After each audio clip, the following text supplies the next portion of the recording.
السلام علیکم ناظرین، بیسڈ آن فیکٹس میں آپ کو پھر سے خوش آمدید کہتے ہیں۔ چین اور پاکستان کے درمیان چینی کرنسی یوان میں ہونے والی دو طرفہ تجارت کے حجم میں سال 2023 میں 14% سے زائد کا اضافہ ہوا، جو 2018 میں صرف 2% تھا۔ اس بات کا انکشاف اسٹیٹ بینک آف پاکستان کے اعلیٰ حکام نے خصوصی سرمایہ کاری سہولت کونسل کے ساتھ ملاقات کے دوران کیا۔ اسٹیٹ بینک آف پاکستان نے چینی یوان کلیئرنگ اور سیٹلمنٹ سیٹ اپ قائم کرنے کے لیے 3 چینی بینکوں، industrial and commercial bank of China اور اسٹینڈرڈ چارٹرڈ بینک کو نامزد کر کے ٹھوس اقدامات کیے۔ یہ اقدام پاکستان کی ادائیگیوں کے توازن پر دباؤ کو کم کرنے اور اس کے زر مبادلہ کے ذخائر کو مستحکم کرنے کی ایک وسیع حکمت عملی کا حصہ ہے، جو بنیادی طور پر امریکی ڈالر میں ہیں۔ 3 جنوری کو ہونے والی خصوصی سرمایہ کاری سہولت کونسل میٹنگ میں موجود ایک سینئر عہدیدار نے بتایا کہ چینی یوان میں تجارت میں اضافہ پیپلز بینک آف چائنا اور اسٹیٹ بینک آف پاکستان کے درمیان دستخط شدہ مفاہمت کی یادداشت کا نتیجہ ہے۔ تجارتی لین دین میں چینی یوان کی طرف یہ جھکاؤ نہ صرف پاکستان کے لیے اہم ہے بلکہ عالمی رجحان کی نشاندہی بھی کرتی ہے۔ ناظرین، ایک رپورٹ کے مطابق چینی یوان دنیا میں چوتھی سب سے زیادہ استعمال ہونے والی کرنسی بن گیا ہے۔ سوئفٹ انٹرنیشنل پیمنٹ سروس کی رپورٹ کے مطابق چینی یوان نے جنوری 2022 کے بعد پہلی بار بین الاقوامی ادائیگیوں میں جاپان کے ین کو پیچھے چھوڑ دیا۔ پاکستان میں چینی کرنسی کا بڑھتا ہوا استعمال روس کے ساتھ تجارت میں بھی واضح ہے، خاص طور پر ایندھن کے لین دین کے لیے، جو بین الاقوامی تجارت میں یوان کی بڑھتی ہوئی اہمیت کو مزید واضح کرتا ہے۔ گزشتہ سال جون میں پاکستان نے روس سے 1 لاکھ ٹن خام تیل کی خریداری کے لیے بھی چینی کرنسی کا استعمال کیا۔ اگرچہ پاکستان گزشتہ کئی سالوں سے چینی درآمدات کی کچھ ادائیگیاں یوان میں کر رہا ہے، لیکن یہ پہلا موقع تھا جب پاکستان نے کسی تیسرے ملک سے تجارت کے لیے یوان کا استعمال کیا۔ یہ پیش رفت پاکستان کے چین پر بڑھتے ہوئے انحصار کی عکاسی کرتی ہے۔ چین کے لیے یہ پیش رفت اسٹریٹجک اہمیت کی حامل ہے، کیونکہ وہ ڈالر کے مضبوط متبادل کے طور پر یوان کے عالمی استعمال پر زور دینا چاہتا ہے۔ چند برسوں سے چین کے ساتھ باہمی تجارت کے لیے یوان کے استعمال میں اضافہ ہو رہا ہے، جس کی وجہ سے پاکستان کا امریکی کرنسی ڈالر پر انحصار کسی حد تک کم ہوا ہے اور ڈالرز میں ادائیگی کے دباؤ میں بھی کمی آئی ہے۔ اقوام متحدہ کی ایک رپورٹ کے مطابق پاکستان اور چین کے درمیان سال 2022 میں ہونے والی دو طرفہ تجارت تقریباً 26 ارب ڈالر کی تھی۔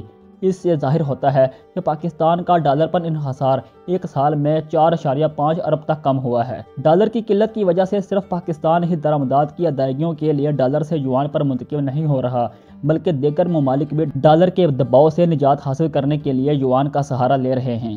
گزشتہ اپریل میں ارجنٹینا نے اعلان کیا کہ وہ اپنے ڈالر کے کم ہوتے ہوئے ذخائر کو بچانے کے لیے چینی درآمدات کی ادائیگی یوان میں کریں گے۔ بلومبرگ نے حال ہی میں کہا کہ ارجنٹینا میں 500 سے زائد فرمز نے درآمدات کی ادائیگی یوان میں کرنے کی درخواست کی، جس کے نتیجے میں 2.9 ارب ڈالرز کے مساوی یوان میں درآمدات کی باضابطہ اجازت دے دی گئی ہے۔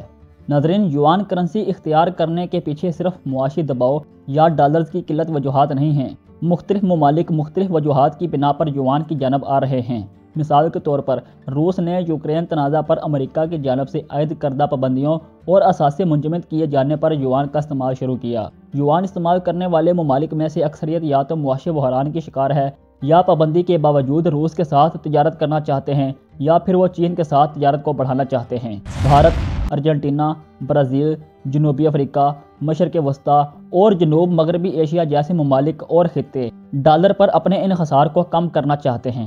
گزشتہ سال دسمبر میں چین اور سعودی عرب کے مابین پہلی بار یوان میں تجارت ہوئی۔ عراق اور بنگلہ دیش نے بھی چین سے تجارتی ادائیگیاں یوان میں کرنے کا فیصلہ کیا ہے۔ مارچ میں فرانسیسی فرم نے 65,000 ٹن LNG کی ادائیگی یوان میں وصول کی۔ چین نے متحدہ عرب امارات سے LNG خریدی، جس کی ادائیگی یوان میں کی گئی۔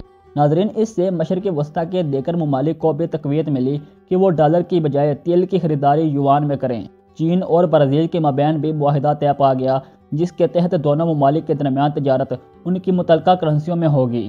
کچھ چھوٹی معیشتیں ڈالر سے دوری اختیار کر رہی ہیں، کیونکہ ڈالر کی قدر میں حالیہ اضافے نے ان کی مقامی کرنسیوں کو کمزور، ان کے غیر ملکی قرضوں کی ادائیگیوں میں اضافہ اور ضروری ایندھن اور خوراک کی درآمدات کو بے حد مہنگا کر کے ان پر بہت زیادہ بوجھ ڈال دیا ہے۔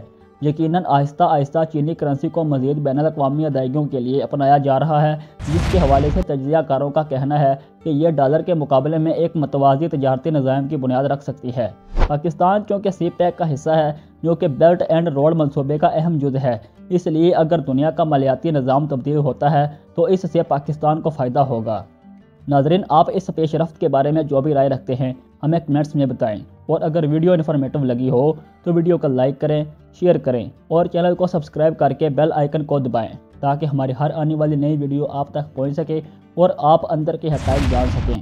اپنا اور اپنے ارد گرد کے لوگوں کا خیال رکھیں اور ہمیں دیں اجازت۔ اللہ حافظ۔